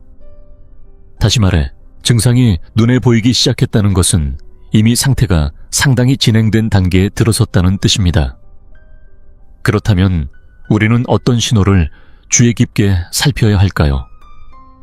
지금부터 간단한 자가 점검을 해보겠습니다. 단 하나라도 해당된다면 여러분의 혈관은 지금 도움을 요청하고 있을 가능성이 있습니다. 첫 번째 확인 포인트는 원인을 알 수 없는 어지럼과 균형 감각의 이상입니다. 단순한 일시적인 어지럼과는 다릅니다. 앉아있는데도 천장이 빙글빙글 도는 것처럼 느껴지거나 걷다가 갑자기 땅이 흔들리는 것처럼 느껴져 똑바로 걷기 어려운 경험을 하신 적이 있으신가요? 최근 6달 사이에 평평한 길에서 이유 없이 발이 꼬이거나 넘어질 뻔한 적이 있다면 주의하셔야 합니다. 이는 몸의 균형을 담당하는 부위로 가는 혈류가 일시적으로 부족해졌다는 신호일 수 있습니다. 두 번째 확인 포인트는 갑작스러운 기억력 저하와 언어의 어색함입니다. 열쇠를 어디에 두었는지 잠깐 잊어버리는 일은 누구에게나 있습니다. 하지만 여기서 말하는 것은 그런 수준이 아닙니다. 방금 전 나눴던 대화의 내용이 통째로 떠오르지 않거나 평소에 자주 쓰던 간단한 단어가 입에서 나오지 않는 경험, 혹은 가족으로부터 요즘 말이 앞뒤가 잘 맞지 않는다는 이야기를 들은 적이 있다면 그냥 넘기시면 안 됩니다. 뇌의 언어와 사고를 담당하는 영역으로 가는 혈류가 부족해지면 가장 먼저 이러한 변화가 나타납니다. 이를 단순한 노화로 치부하는 것이야말로 가장 위험한 판단입니다. 세 번째 확인 포인트는 아침에 느껴지는 손발의 저림입니다. 아침에 일어났을 때 손이나 발이 찌릿찌릿하거나 감각이 둔해진 느낌을 경험하신 적이 있으신가요? 많은 분들이 잠버릇 때문이라고 생각합니다. 물론 한쪽 팔을 베고 자면 저릴 수 있습니다. 하지만 자세와 관계없이 한쪽 손이나 발에만 반복적으로 저림이 나타나거나 컵을 들다가 힘이 빠져 떨어뜨리는 일이 생긴다면 이는 뇌에서 내려오는 운동 신호가 제대로 전달되지 않고 있다는 가능성을 의미합니다. 특히 한쪽에만 나타나는 증상은 뇌혈관 문제에서 매우 전형적으로 나타나는 특징입니다. 통계를 들여다보면 이 문제가 얼마나 심각한지 더욱 또렷하게 드러납니다. 대한민국에서도 한 해에 수많은 분들이 뇌경색으로 생명을 잃고 있으며 생존하신 분들 가운데 약 30%는 마비나 언어장애와 같은 심각한 후유증을 안고 남은 삶을 살아가게 됩니다. 그런데 이보다 더 충격적인 사실이 있습니다. 뇌경색으로 쓰러진 환자들의 절반 이상이 발병하기 며칠 전에서 몇 주 전 사이에 이미 몸이 보내는 전조 신호를 경험했다는 점입니다. 그때 느꼈던 그 어지럼이 사실은 경고였다는 것을, 그때의 손저림을 그냥 넘기지 말았어야 했다는 것을 대부분은 일이 벌어진 뒤에야 깨닫습니다. 의학적으로 이를 일과성 허혈 발작이라고 부르는데, 이는 혈관이 일시적으로 막혔다가 다시 뚫리면서 증상이 사라지는 상태를 의미합니다. 쉽게 말해 본격적인 뇌경색이 일어나기 전 몸이 보내는 마지막 예고 신호이자 마지막 기회입니다. 하지만 많은 사람들은 증상이 몇 분, 길어야 몇 시간 안에 사라지기 때문에 다 나았다고 착각하고 병원을 찾지 않습니다. 그리고 그 대가로 며칠 뒤 훨씬 더 큰 발작을 맞이하게 됩니다. 여러분, 저는 의사로서 이러한 후회를 하는 환자들을 너무나도 많이 보아왔습니다. 돌이킬 수 없는 상태가 된 뒤에 어떻게 해야 하냐고 묻는 그 순간만큼 마음이 무너지는 일도 없습니다. 그래서 저는 지금 이 자리에서 여러분께 꼭 말씀드리고 싶습니다. 지금 알아차리셔야 합니다. 집에서 화재 경보기가 울리고 있는데 시끄럽다고 배터리를 빼버리는 사람은 없지 않습니까? 우리 몸이 보내는 이상 신호는 바로 그 화재 경보와 같습니다. 절대로 무시해서는 안 됩니다. 아마도 이렇게 생각하시는 분들이 계실 겁니다. 이제 70대인데 혈관이 많이 망가진 건 어쩔 수 없는 일 아닌가? 오랜 세월 관리하지 못했으니 이미 늦은 것 아닐까? 그렇게 느끼실 수도 있습니다. 하지만 여기서 분명하게 말씀드리겠습니다. 절대로 늦지 않았습니다. 인간의 몸에는 우리가 상상하는 것보다 훨씬 뛰어난 회복 능력이 이미 갖추어져 있습니다. 혈관은 단순히 물이 흐르는 관이 아닙니다. 살아 움직이는 조직입니다. 제대로 된 관리만 해준다면 나이에 관계없이 다시 회복되고 새롭게 살아날 수 있습니다. 절망하실 필요가 없습니다. 지금부터 말씀드릴 내용은 바로 희망에 대한 이야기입니다. 사실 우리 몸에는 혈관 신생이라는 놀라운 기능이 존재합니다. 막힌 길이 생기면 그 옆에 새로운 길을 만들어내듯이 우리 몸은 스스로 새로운 혈관을 생성하여 혈류를 다시 회복시키는 능력을 가지고 있습니다. 이것은 상상 속 이야기가 아니라 이미 의학적으로 입증된 사실입니다. 그렇다면 이 놀라운 능력을 어떻게 끌어낼 수 있을까요? 특별한 수술이나 비싼 약이 필요한 것이 아닙니다. 여러분이 매일 먹는 것 그 한 가지를 바꾸는 것만으로도 충분합니다. 다음 내용에서는 의학적으로 확인된 혈관 재생의 원리와 함께 제가 실제로 목격했던 놀라운 회복 사례를 들려드리겠습니다. 이 이야기를 듣고 나면 여러분은 자신의 몸을 바라보는 시선이 완전히 달라지게 될 것입니다.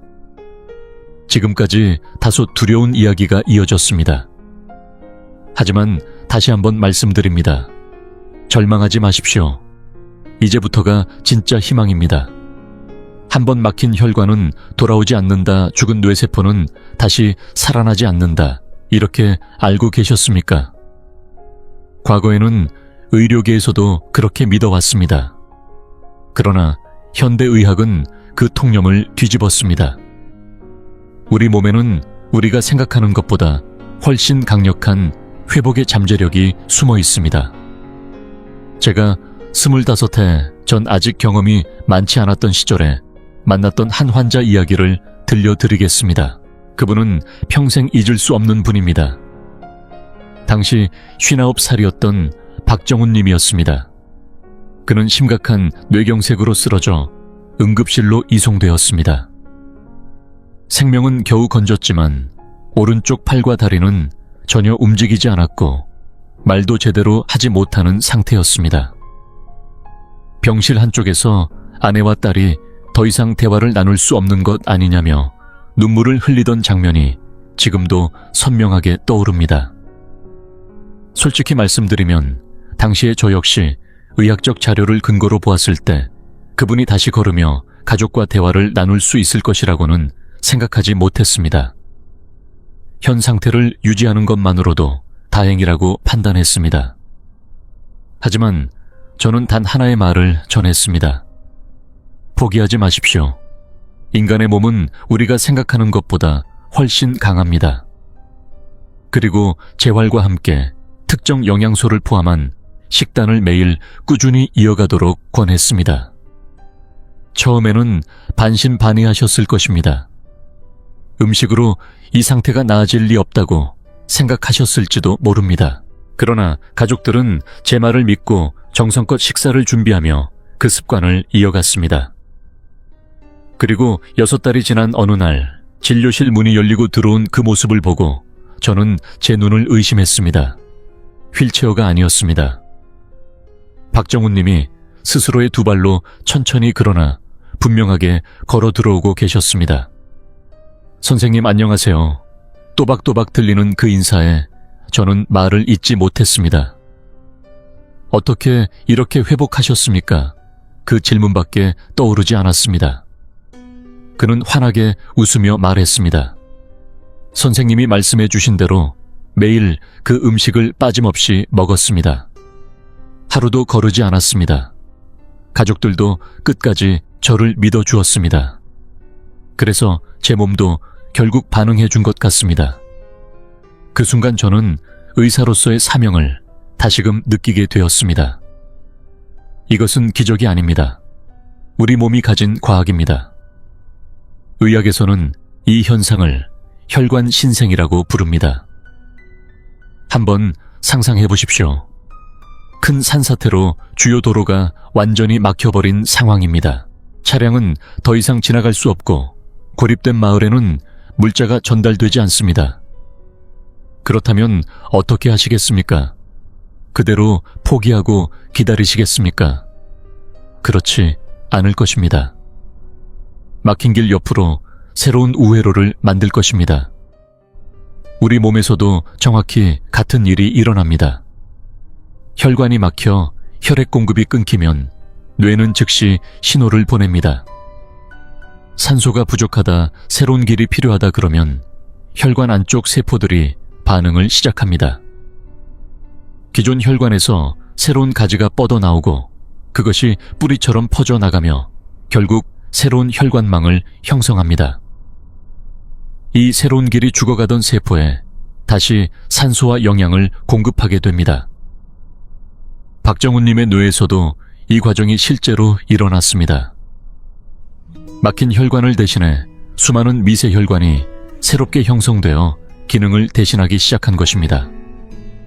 그리고 여기서 끝이 아닙니다. 우리 몸은 스스로 청소까지 합니다. 혈액 속에는 대식세포라는 특별한 면역세포가 존재합니다. 이 세포는 몸속을 돌아다니는 청소기와 같습니다. 혈관 벽에 붙어있는 콜레스테롤 찌꺼기를 발견하면 그것을 흡수하고 분해하여 혈관을 다시 부드럽게 만들어줍니다. 딱딱하게 굳어버린 혈관이 다시 유연함을 되찾는 것입니다. 그렇다면 이런 놀라운 기능이 있는데 왜 사람들은 병에 걸릴까요? 매우 중요한 질문입니다. 바로 여기에 핵심이 있습니다. 혈관을 새로 만드는 과정도 청소하는 과정도 저절로 이루어지지 않습니다. 이 모든 과정에는 반드시 에너지원이 필요합니다. 청소기가 전기가 없으면 움직일 수 없듯이 새로운 길을 만들기 위해서는 재료가 필요하듯이 우리 몸이 혈관을 회복시키기 위해서는 특정한 영양소가 반드시 필요합니다. 그러나 현대인들은 칼로리는 넘치게 섭취하면서도 정작 혈관을 회복시키는 데 필요한 핵심 영양소는 부족한 상태입니다. 그 결과 몸속의 수리 시스템은 제대로 작동하지 못하고 혈관은 점점 더 망가져 가는 것입니다.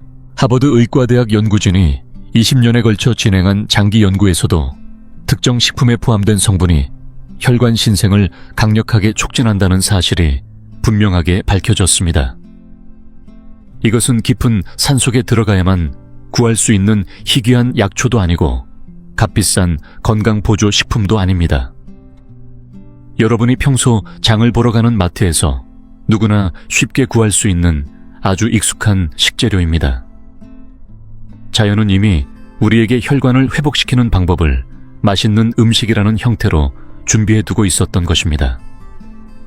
앞서 말씀드린 박정훈 님이 매일 빠짐없이 섭취하며 놀라운 회복을 이끌어냈던 핵심 요소, 그리고 제가 오랜 임상 경험 속에서 수천 명의 환자들에게 권하며 실제 변화를 확인해 온 가장 강력한 식재료, 그것이 바로 다음에 소개해드릴 3가지 과일입니다. 지금 이 순간에도 여러분의 혈관 속에서 도움을 요청하고 있는 세포들이 간절히 기다리고 있는 영양소가 그 안에 가득 담겨 있습니다. 자, 지금 바로 메모를 준비해 주십시오. 다음 내용에서는 그 구체적인 식재료와 함께 의학적 근거에 기반한 효과를 하나씩 공개해 드리겠습니다. 이 내용을 알고 나면 여러분의 내일 아침 식사는 분명히 달라질 것입니다. 다시 한번 말씀드립니다. 이것들은 제가 임의로 선택한 것이 아닙니다. 실제 의학 논문을 면밀히 검토하고 임상 현장에서 직접 그 효과를 확인한 말 그대로 검증된 식품들입니다. 그리고 저 역시 하루도 빠짐없이 실천하고 있는 방법입니다. 이제 준비가 되셨다면 여러분의 혈관을 완전히 바꿀 여정을 함께 시작해 보겠습니다. 첫 번째로 소개해드릴 과일은 바로 블루베리입니다.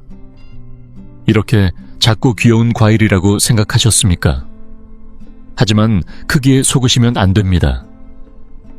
이 작은 보랏빛 열매 안에는 상상을 뛰어넘는 힘이 담겨 있습니다. 블루베리는 혈관을 젊게 되돌리는 천연 항노화 캡슐과도 같은 존재입니다. 그 비밀은 바로 이 선명한 색을 만들어내는 안토시아닌이라는 성분에 있습니다. 우리 혈관 안에서는 활성산소라는 물질이 끊임없이 공격을 가해 혈관벽을 점점 손상시키고 노화를 촉진합니다. 안토시아닌은 이러한 손상을 막아주는 강력한 보호 역할을 합니다. 미국의 한 연구진이 진행한 실험 결과를 살펴보겠습니다. 70대 고령자 그룹을 대상으로 별도의 치료나 운동을 전혀 하지 않고 단지 매일 블루베리를 섭취하도록 했습니다. 그 결과는 놀라웠습니다. 단지 6달 만에 혈관 나이가 평균 15살이나 젊어진 것으로 나타났습니다. 즉, 70세의 혈관이 55세 수준의 탄력을 되찾은 것입니다.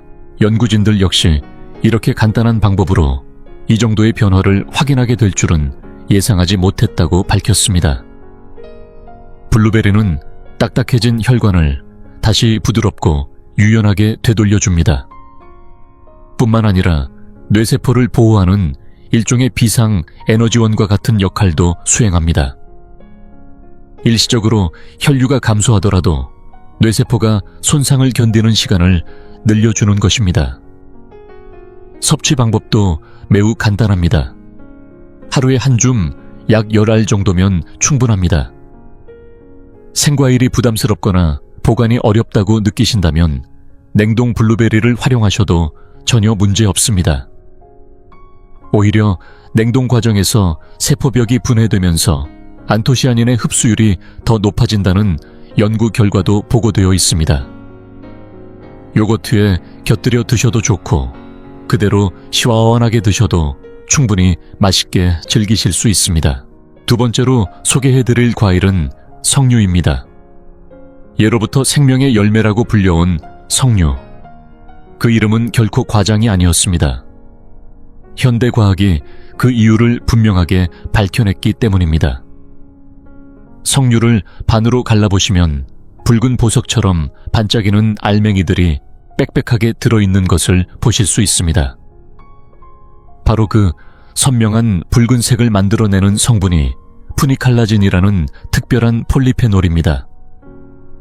이 성분은 혈관을 위한 강력한 정화 역할을 합니다. 오랜 생활 습관으로 인해 혈관 내벽에는 콜레스테롤 찌꺼기가 쌓여 플라크를 형성하게 되고 이것이 혈류를 방해하는 가장 큰 원인이 됩니다.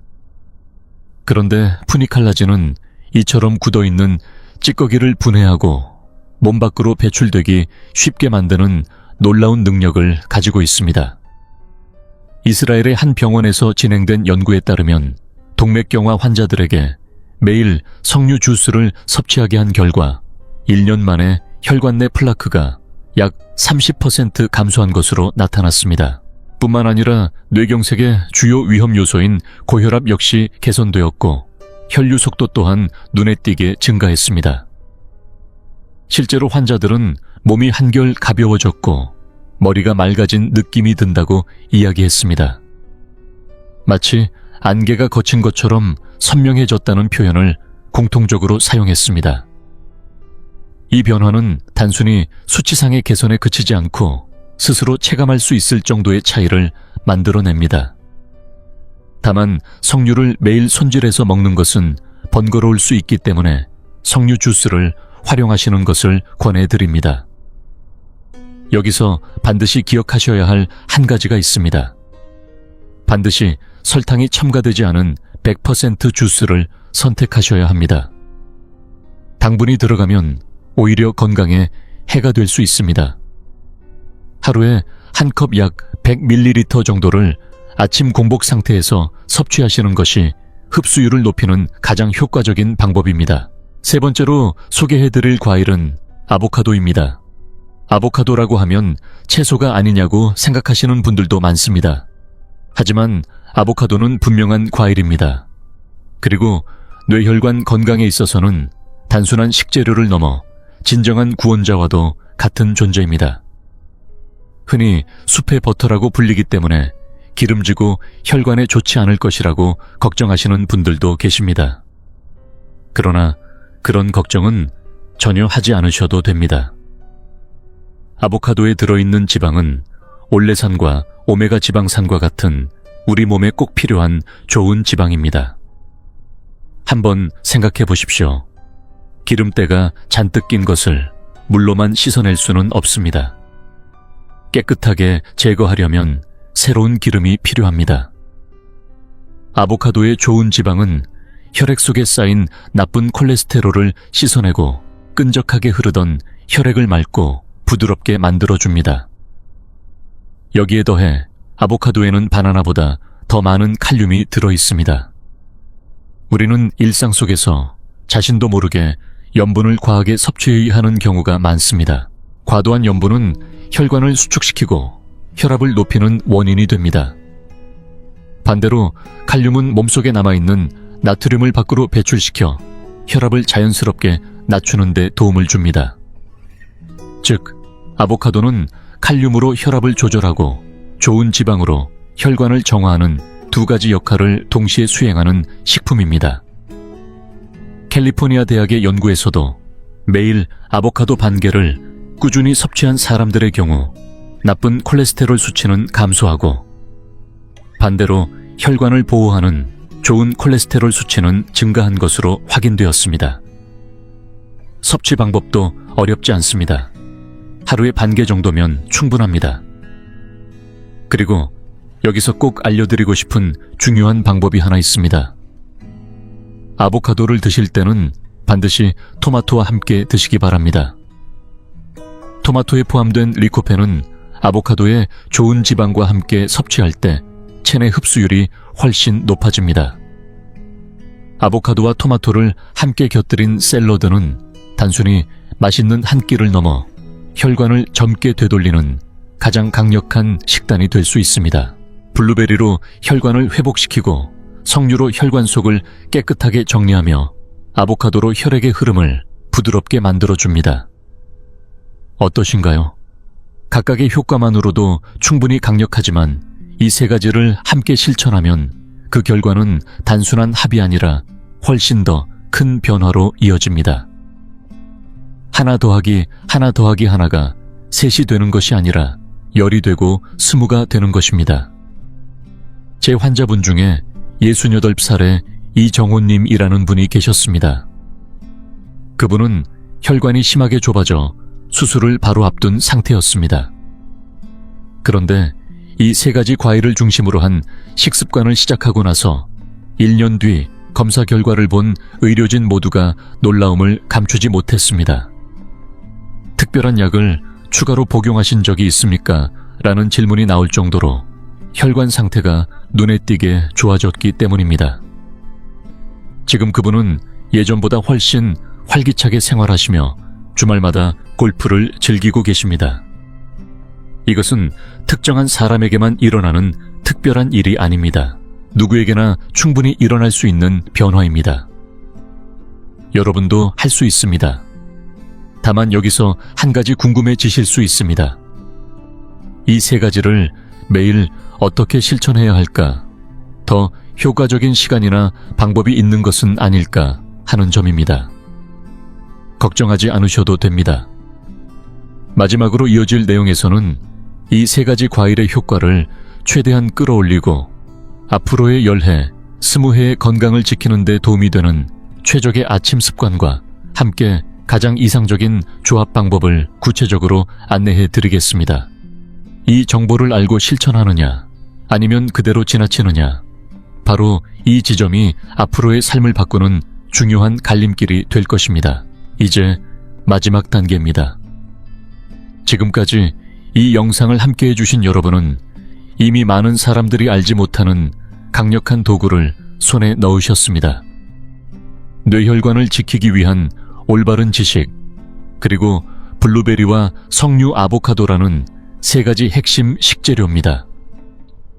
하지만 아무리 좋은 정보를 알고 있어도 실천하지 않으면 혈관은 단 한치도 달라지지 않습니다. 중요한 것은 어떻게 일상 속에서 이를 지속할 것인가입니다. 세 가지를 매일 챙겨 먹는 것이 부담스럽게 느껴지실 수도 있습니다. 그러나 걱정하지 않으셔도 됩니다.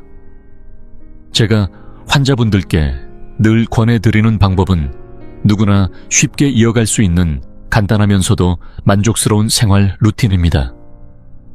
내일 아침을 한번 떠올려 보십시오. 잠에서 깨어나 커튼을 열고 신선한 공기를 깊이 들이마십니다. 그리고 주방으로 가서 한 컵의 석류 주스를 준비합니다. 선명한 붉은 빛은 몸이 다시 활력을 되찾기 시작한다는 신호와도 같습니다.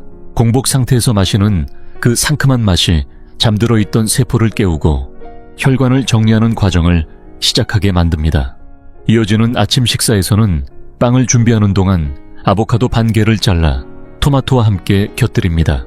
이 조합이 중요한 이유는 앞서 설명드린 것처럼 아보카도의 좋은 지방이 토마토의 리코펜 흡수를 높여주기 때문입니다. 여기에 약간의 올리브 오일과 소금을 더하면 집에서도 충분히 균형 잡힌 식사를 완성할 수 있습니다. 그리고 식사 후에는 블루베리를 한 줌 정도 더해 드십시오.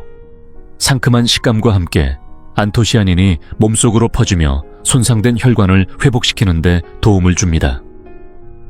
이 정도라면 충분히 실천 가능하다고 느껴지지 않으십니까? 이처럼 세 가지 식품을 함께 활용하면 각자의 기능이 서로를 보완하며 더 큰 효과를 만들어냅니다. 석류는 정화하고 아보카도는 흐름을 개선하며 블루베리는 보호와 회복을 담당합니다.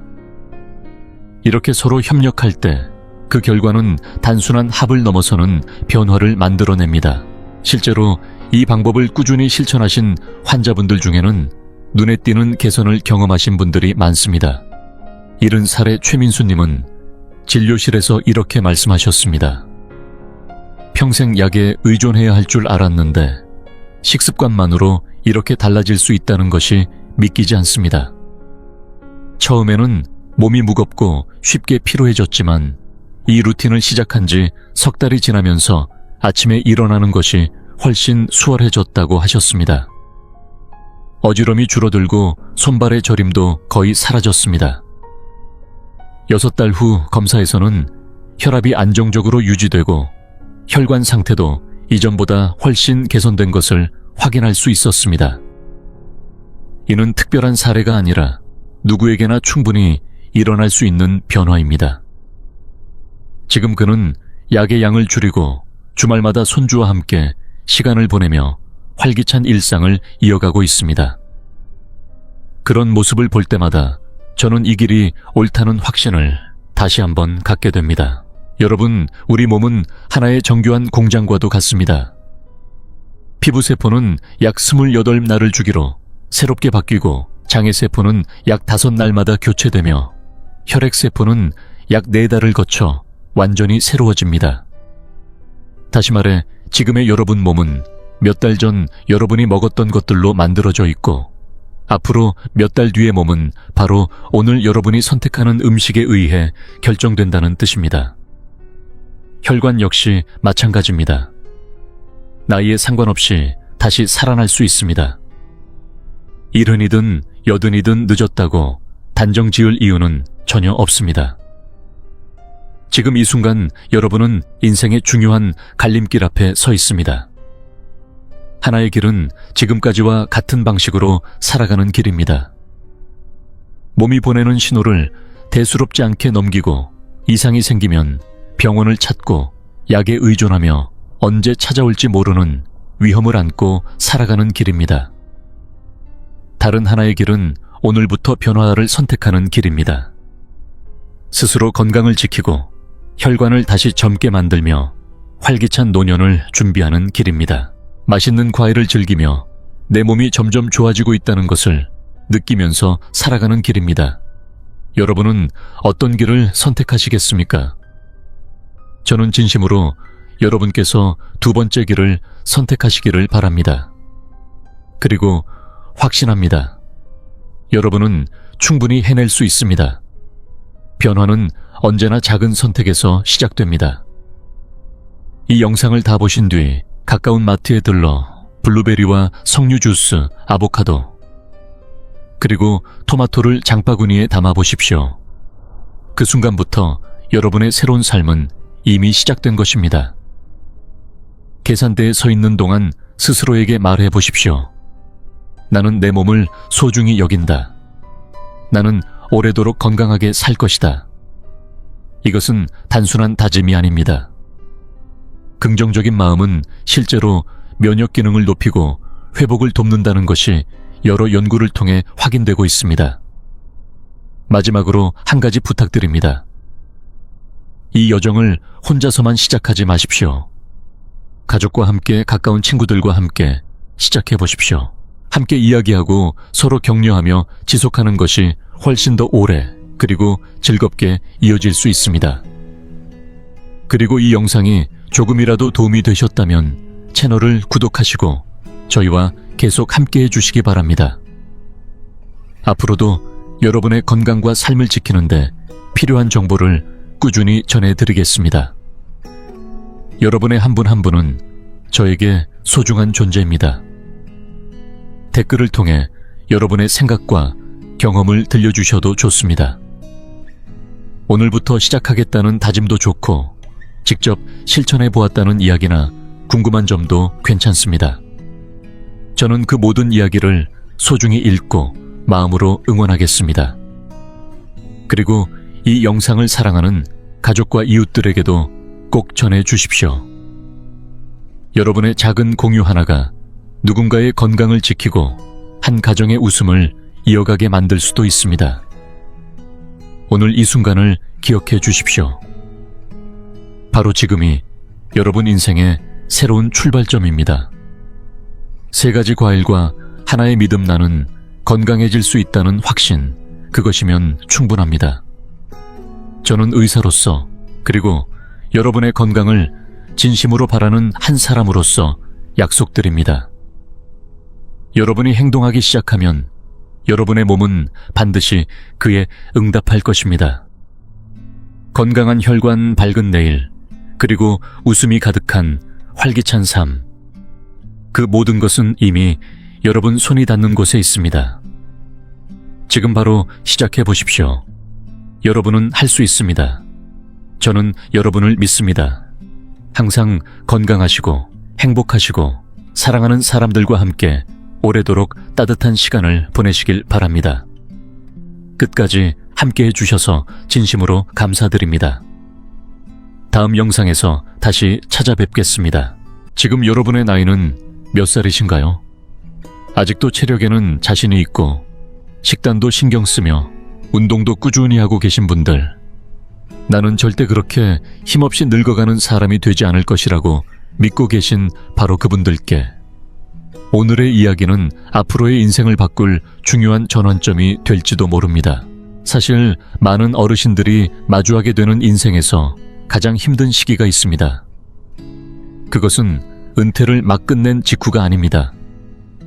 70세에서 75세 사이, 바로 이 5해 동안 마치 비탈길을 미끄러지듯 마음도 몸도 그리고 사회와의 연결까지도 빠르게 잃어버리는 분들이 끊이지 않습니다.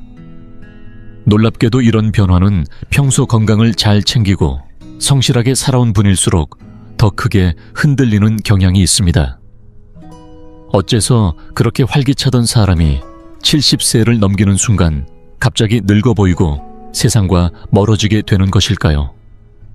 그 배경에는 현대 사회가 조용히 감추어 온 이른바 75세 절벽이라는 무서운 구조가 숨어 있습니다. 오늘은 34만 명이 넘는 이들이 깊이 공감한 노년의 현실을 하나하나 파헤치고 여러분이 그 절벽을 가볍게 넘어 평생 자신답게 웃으며 살아가기 위한 궁극의 생존 전략을 전해드리겠습니다. 이 영상을 끝까지 보신다면 70대 앞에 놓인 5가지 절망을 가장 큰 희망으로 바꾸는 구체적인 방법을 모두 알게 되실 것입니다. 10년 뒤, 20년 뒤에 그때 이 영상을 봐두길 정말 잘했다고 분명히 느끼시게 될 내용입니다. 앞으로 이 채널에서는 60세 이상 여러분을 위해 건강 수명을 늘리는 팁과 일상에 도움이 되는 유익한 정보를 꾸준히 전해드릴 예정입니다. 소중한 최신 정보를 놓치지 않으시려면 바로 지금 이 순간 채널 구독을 해두시기 바랍니다. 먼저 첫 번째 원인입니다. 그것은 바로 프레일의 가속입니다. 여러분은 프레일이라는 말을 들어보신 적이 있으십니까? 쉽게 설명드리면 건강한 상태와 돌봄이 필요한 상태 사이에 있는 매우 불안정한 경계 지점을 의미합니다. 70세를 넘어서게 되면 우리 몸의 근육량은 우리가 생각하는 것보다 훨씬 빠른 속도로 줄어들기 시작합니다. 어제까지만 해도 아무렇지 않게 다녀오던 동네 마트까지의 길이 어느 날 아침 갑자기 마치 높은 산 정상에 오르는 것처럼 멀고 험난하게 느껴지는 순간이 찾아옵니다. 이것이 바로 프레일의 무서움입니다. 여기 한 분의 이야기를 들려드리겠습니다. 72살의 김영수 씨입니다. 김영수 씨는 현역 시절 누구보다 열정적으로 일하던 영업 담당이었고 은퇴 후에도 하루도 빠짐없이 만보를 걸으며 스스로를 관리해 왔습니다. 또래보다 훨씬 젊다는 자부심이 그의 가장 큰 자랑이었습니다. 그런데 73살이 되던 어느 날 주방 선반에 있던 잼병을 열지 못하는 일이 벌어졌습니다. 손에 힘이 들어가지 않고 찌릿한 통증이 느껴졌습니다. 결국 그는 아내에게 이것 좀 열어달라고 부탁할 수밖에 없었습니다. 그는 나중에 이렇게 말했습니다. 잼병 하나도 열지 못하는 자신을 보며 깊은 절망을 느꼈다고 말입니다. 이것은 단순한 악력 저하의 문제가 아닙니다. 근육의 감소가 자신감이라는 마음의 근육까지 함께 무너뜨린 순간이었습니다. 한번 스스로를 이제는 안 되겠다고 생각하게 되면 사람은 점점 바깥으로 나가는 것이 두려워집니다. 움직이지 않게 되면 다리는 더욱 약해지고 넘어질 위험은 급격히 높아집니다. 이러한 악순환을 끊어내기 위한 해결책은 값비싼 영양제를 찾는 것이 아닙니다. 오늘부터 바로 시작해 보셔야 할 것은 단 30초의 발가락 운동입니다. 의자에 앉은 채로 발가락으로 수건을 끌어당기는 간단한 동작입니다. 이 작은 움직임만으로도 발바닥으로 땅을 단단히 딛는 힘이 살아나고 넘어질 것 같은 불안감이 눈에 띄게 줄어듭니다. 자신의 발로 끝까지 땅을 붙잡고 서 있는 감각, 이것이야말로 70대의 벽을 넘어가기 위한 가장 첫 번째 무기가 됩니다. 이어서 두 번째 원인입니다. 그것은 바로 사회적 소멸입니다. 다소 자극적으로 들릴 수 있는 표현일지도 모릅니다.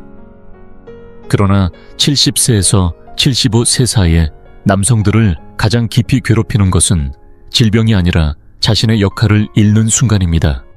직장에 다니던 시절에는 부장으로서 조직을 이끌었을 수도 있고 과장으로서 수많은 후배들에게 존경을 받았을 수도 있습니다. 하지만 70세를 넘어서 완전히 이 일을 내려놓는 그 순간 손에 쥐고 있던 명함은 그저 종이 한 장에 불과해집니다. 사회로부터 더 이상 필요하지 않은 존재가 된 것 같은 느낌. 아침에 눈을 떠도 갈 곳이 없고 전화벨도 울리지 않으며 메시지 한 통 오지 않는 그 고요한 공백이 서서히 마음을 잠식해 들어갑니다. 이 외로움은 단순한 감정의 문제가 아닙니다. 뇌에 치명적인 영향을 미치는 요인입니다. 최근 여러 연구에서는 고립으로 인한 건강 손상이 하루에 담배 15개비를 피우는 것과 맞먹는 수준이라고까지 보고되고 있습니다. 많은 분들이 두뇌를 유지하기 위해 계산 문제를 풀거나 퍼즐을 맞추며 애쓰고 계십니다. 물론 그것도 의미 있는 노력입니다. 하지만 그보다 더 중요한 것이 있습니다. 바로 사람과 사람 사이에 살아있는 대화입니다. 오늘 날씨 참 좋네요. 넥타이가 참 잘 어울리십니다. 이런 사소한 한마디가 뇌의 여러 영역을 동시에 깨워줍니다. 1시간 동안 혼자 문제를 푸는 것보다 단 5분 동안 누군가와 웃으며 이야기를 나누는 것이 치매 예방에는 훨씬 더 큰 효과를 발휘합니다. 직함이 사라진 나 자신을 그대로 받아들이고 사랑할 수 있게 되는 것. 그것이 두 번째 생존 전략입니다. 지역 봉사 활동이어도 좋고 취미 모임이어도 괜찮습니다. 더 이상 과거의 직함으로 살아가는 것이 아니라 한 사람의 인간으로서 누군가에게 도움이 될 수 있는 자리를 스스로 찾아 나서야 합니다. 세 번째 원인은 바로 친구 관계의 고갈입니다. 70대에 접어들면 누구도 피할 수 없는 변화가 하나씩 다가옵니다. 그것은 바로 주변 사람들과의 이별이 점점 늘어난다는 사실입니다. 불과 얼마 전까지 함께 골프를 치며 웃고 떠들던 동네 친구가 갑자기 병원에 입원했다는 소식을 듣게 되고, 매주 만나던 가장 가까운 벗이 어느 날 갑자기 세상을 떠났다는 연락을 받게 됩니다. 늘 다음 주에 또 봅시다 라고 가볍게 나누던 인사가 어느 순간을 기점으로 다시는 돌아올 수 없는 마지막 인사가 되어버립니다. 이 반복되는 상실의 경험이야말로 70대가 인생에서 가장 힘든 시기라고 불리는 이유 중 하나입니다. 함께하던 사람들이 하나둘 줄어들면서 나를 둘러싸고 있던 세계 자체가 점점 작아지고 어느 순간 자신이 고립되어 가고 있다는 느낌을 받게 됩니다. 그러나 여기서 가장 중요한 것은 절대로 포기하지 않는 것입니다. 많은 사람들이 공감한 이 문제에 대한 해답은 의외로 단순합니다. 새로운 절친을 만드는 것이 아닙니다. 오히려 더 넓고 느슨한 관계를 여러 개 만들어 두는 것이 핵심입니다. 처음부터 깊고 무거운 관계를 맺으려고 하면 오히려 부담이 커지고 지치게 됩니다. 대신 얼굴을 마주치면 자연스럽게 인사를 나누고, 마트 계산대에서 짧게 한마디를 건네고 엘리베이터에서 가볍게 안부를 묻는 그런 관계로 충분합니다. 이런 작고 가벼운 연결을 최소 3개 이상 유지하는 것이 고립을 막아주는 가장 강력한 방어막이 됩니다. 동네 카페에 자주 들러 얼굴을 익히는 것도 좋고, 근처 공원에서 열리는 아침 체조에 참여하는 것도 좋으며, 도서관에서 늘 마주치는 사람들과 눈인사를 나누는 것도 좋은 방법입니다. 누군가가 나를 알고 있고 내가 이 사회 안에 여전히 연결되어 있다는 그 작은 감각이 쌓이기 시작하면 마음속 깊은 곳에 자리 잡은 불안은 서서히 사라지기 시작합니다. 결국 70대를 지탱하는 힘은 거창한 관계가 아니라 일상 속에서 자연스럽게 이어지는 작고 따뜻한 연결이라는 사실을 잊지 않으셔야 합니다. 네 번째 원인은 바로 돌봄의 한계입니다. 이 이야기는 솔직히 외면하고 싶어지는 현실일지도 모릅니다. 그러나 반드시 마주해야 할 중요한 문제이기 때문에 분명하게 말씀드리겠습니다. 70세에서 75세 사이의 시기는 단순히 자신의 몸이 약해지는 시기만이 아닙니다. 동시에 평생을 함께해온 배우자의 건강에도 변화가 찾아오고 자연스럽게 돌봄이 시작되는 시기이기도 합니다. 이른바 노노간병입니다. 많은 분들이 이렇게 생각하십니다. 사랑하는 배우자를 다른 사람에게 맡길 수는 없다. 마지막까지 내가 직접 책임지는 것이 진정한 부부의 도리라고 말입니다. 그래서 혼자서 모든 것을 감당하려고 애쓰는 분들이 정말 많습니다. 그러나 분명히 말씀드립니다. 그 책임감과 희생정신이 오히려 두 사람 모두를 더 위험한 상황으로 몰아넣을 수 있습니다. 서울의 한 아파트 욕실에서 겨울철에 미끄러져 허리를 다치고 한동안 움직이지 못하게 된 박정호 씨의 사례처럼 한계는 예고 없이 찾아옵니다. 몸이 약해진 상태에서 무리하게 모든 것을 혼자 해결하려다 보면 결국 돌보는 사람과 돌봄을 받는 사람 모두가 동시에 무너지는 상황으로 이어질 수 있습니다. 그렇다면 어떻게 해야 할까요? 해결 방법은 의외로 단순합니다. 지금 이 순간 반드시 기억해 두셔야 할 단어가 있습니다. 바로 지역사회 통합돌봄 지원센터입니다. 이곳은 단순한 행정기관이 아니라 고령자의 삶을 전반적으로 지원해주는 종합상담 창구입니다. 아직 간병이 필요하지 않은 단계라고 해도 괜찮습니다. 최근 들어 조금 불안하다, 앞으로가 걱정된다고 가볍게 상담을 요청하는 것만으로도 충분합니다. 전문가의 도움을 받는 것은 결코 가족을 저버리는 행동이 아닙니다. 오히려 전문가를 적절히 활용하는 것이야말로 사랑하는 사람을 끝까지 지켜내기 위한 가장 현명한 선택입니다. 모든 것을 혼자 감당하는 것이 미덕이라는 생각에서 벗어나야 합니다. 누군가의 도움을 받는 것은 약함이 아니라 전략입니다. 그리고 그 전략이야말로 인생의 후반전을 보다 안전하고 존엄하게 지켜낼 수 있는 가장 강력한 방법이라는 사실을 반드시 기억하셔야 합니다. 그리고 5번째 원인입니다. 그것은 바로 디지털 고립입니다. 지금 우리가 살아가는 시대는 과거와는 완전히 달라졌습니다. 정보는 더 이상 길거리 게시판이나 신문에만 있는 것이 아니라 거의 모든 것이 스마트폰 속에 들어 있습니다. 행정 서비스 신청부터 각종 복지 정보 생활에 도움이 되는 할인 혜택, 그리고 무엇보다 사람과 사람을 이어주는 소통의 창구까지 모두 그 안에 담겨 있습니다. 그런데도 많은 분들이 이렇게 말씀하십니다. 나는 예전 휴대전화면 충분하다. 스마트폰은 너무 어렵고 괜히 건드리기 싫다라고 말입니다. 이 작은 거부감이 시간이 지나면서 점점 더 큰 장벽이 되어 여러분을 사회의 흐름 밖으로 밀어내게 됩니다.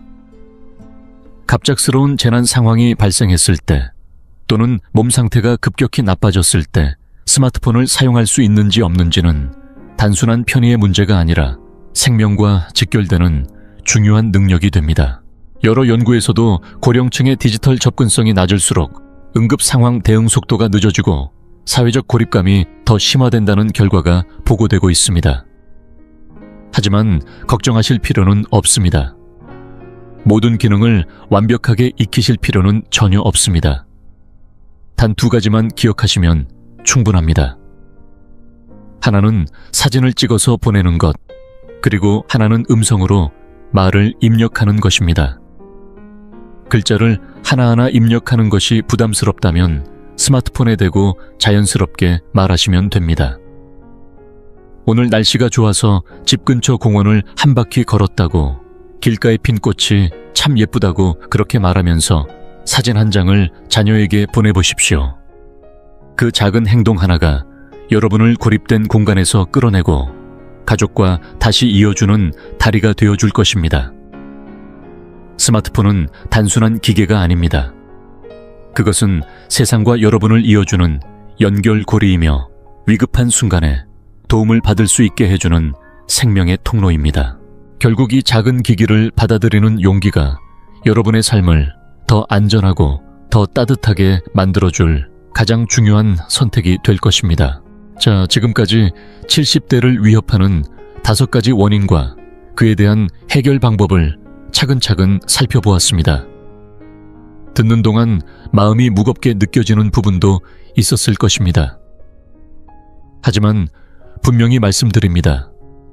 이 사실들을 알고 있다는 것만으로도 여러분의 앞으로의 삶은 완전히 달라질 수 있습니다. 이제 여기서부터는 오늘 이 순간부터 바로 실천할 수 있는 그 벽을 넘어서는 3가지 핵심 점검 항목으로 정리해드리겠습니다. 첫 번째입니다. 매일 단 30초라도 발가락을 움직여 주십시오. 이 작은 습관이 스스로 걷고 움직일 수 있는 힘을 지켜주는 가장 기본이 됩니다. 2번째입니다. 도움을 요청하는 연습을 하셔야 합니다. 상대가 전문가이든 이웃이든 혹은 어린 손주라도 괜찮습니다. 사소한 불편함이라도 혼자 끌어안지 말고 누군가에게 털어놓는 용기, 그 작은 의지가 여러분을 고립에서 꺼내는 시작점이 됩니다. 세 번째입니다. 일주일에 한 번은 새로운 장소로 나가보십시오. 가보지 않았던 동네 식당도 좋고 처음 들러보는 공원도 좋습니다. 낯선 풍경과 새로운 자극은 뇌에 신선한 활력을 불어넣고 삶의 감각을 다시 깨어나게 합니다. 70세에서 75세라는 시기는 분명 인생에서 가장 큰 고비처럼 느껴질 수 있습니다. 그러나 다른 시선으로 바라보면 그것은 오래된 생각과 습관을 내려놓고 완전히 새로운 나로 다시 태어날 수 있는 귀중한 전환점이기도 합니다. 실제로 75세를 넘어서 지금이 가장 편안하고 행복하다고 말하는 분들을 보면 공통점이 있습니다. 그분들은 혼자 버티지 않고 자연스럽게 주변의 도움을 받아들이며 살아가고 계십니다. 여러분은 결코 혼자가 아닙니다. 이 채널은 앞으로도 여러분의 건강과 마음이 더욱 단단해질 수 있도록 현실적이고 따뜻한 정보를 계속 전해드릴 것입니다. 오늘의 이야기가 앞으로의 10년, 20년을 밝히는 작은 등불이 된다면 그것보다 더 기쁜 일은 없습니다. 혹시 비슷한 경험이 있으시거나 마음속에 고민이 있으시다면 주저하지 마시고 댓글로 나눠주십시오. 여러분의 이야기는 또 다른 누군가에게 큰 위로와 힘이 될 수 있습니다. 그리고 오늘 내용이 조금이라도 도움이 되었다고 느끼셨다면, 내일부터라도 한 걸음 움직여 보겠다는 마음이 드셨다면 좋아요와 구독으로 함께 해주십시오. 여러분의 응원은 이 영상을 만드는 데 있어 가장 큰 힘이 됩니다. 알림을 설정해 두시면 다음 영상에서 더 깊이 있는 삶의 지혜를 놓치지 않고 받아보실 수 있습니다. 그럼 다음 영상에서 다시 뵙겠습니다. 언제나 여러분다운 미소로 건강하고 평안한 하루를 보내시길 바랍니다. 시청해 주셔서 진심으로 감사드립니다.